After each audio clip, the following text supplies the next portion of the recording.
kapuso, maayong hapon.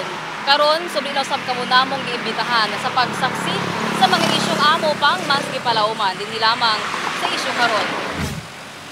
Dili tiaw ang atod kanato sa teknolohiya ni ining makabag-ong panahon.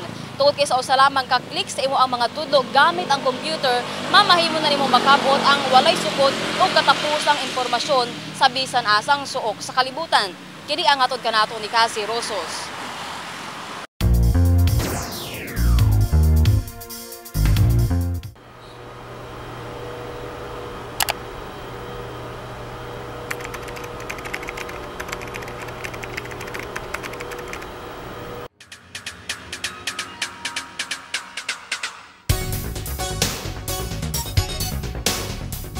Sa pag-uswag sa teknolohiya, niuswag na pod ang pamaagi sa pagpalit sa katawhan. Dala sa modernong kalibutan, moderno na pod ang pamatasan sa katawhan. Makita kini sa pagdaghan sa gagamit og computer ug pagsubay sa internet. Sa pipila lang kagutlo, tuplok dinhi, tuplok didto, makasulod ka na sa walay katapusang kalibutan sa impormasyon sulod sa internet. Dili paulahi ang mga Pilipino niini. Gani sa mga social networking sites sama sa Facebook, Twitter, ug uban pa. Sa Facebook pa lang, aduna nay kapin 600 milyones ka tawo sa tibuok kalibutan ang gagamit niini. Ug sobra 22 milyones niini mga Pilipino. Nasayrang ang Pilipinas ang ikalima sa pinakadaghan nga gagamit og Facebook sa tibuok kalibutan. Gibana-bana nga 1.7 million ka mga Pilipino ang gagamit niini kada bulan. Busa dili gayod malimod nga kini nahimo ng kabahin sa atong adlaw-adlaw nga kinabuhi. Kay karon nga henerasyon kuno ang gitawag nga IT generation.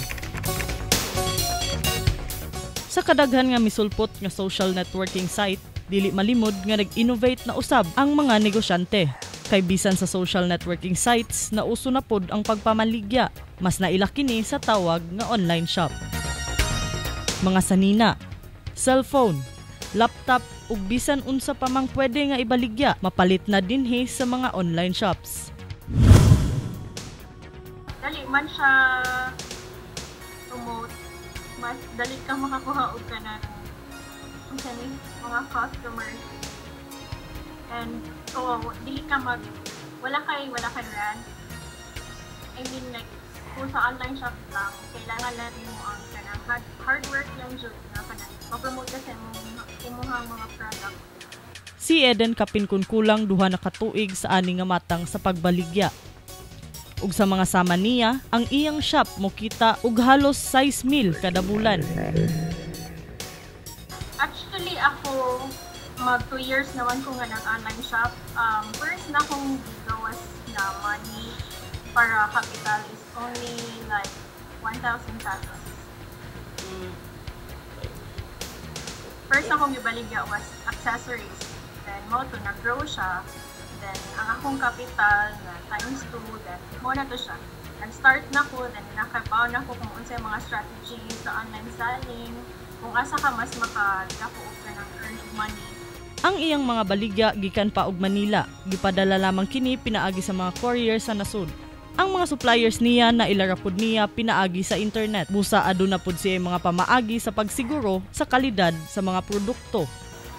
Dapat kanang dili sa kamo kanang like bulto og daghan og kanang balig niya kay kanang example like first kanang nag-offer siya nimo ibaligya niya kanang mga clothes baron dili ta ka mo ko aniya nga kanang ginaghan layon like upalit ka 3 to 5 pieces tan-aw nimo ang iyang material iyang kanang quality kung unsa na nga kung saleable ba siya kana nga item. Si Eden nakabase sa Cebu, apan bisan pa man anaa pod siya mga suki gawas sa Cebu, sama na lang sa Davao, Manila ug bisan dinhi sa Dakbayan sa Cagayan de Oro. Ang iyang mga produkto ga-i-deliver pinaagi pod sa mga courier.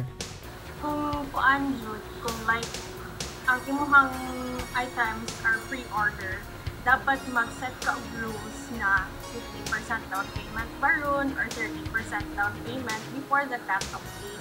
Before nimo i-submit ang imuhang mga kanang list of kanang final kanang sa items na imong paliton sa imong supplier so that ikaw dili ka ang kasi dapat make sure nimo nga maka down payment siya so that kung dili naman siya maka-atras ana syempre naka-down payment na siya sayang po yung down payment diba kung dili niya padayuno na yung item so in ana then kung dili siya pre-order basis kung like on hand lang nimo ang imong items nya mo na siya nga kanang mo back out siya kay kanang mo ni mo na kanang ikaw as an online seller mosabot lang pud ka kay kanang and to think on hand man siya di ba so kanang wala may nawagtang sa imuha. There are no specific remedies provided for transactions that is done online.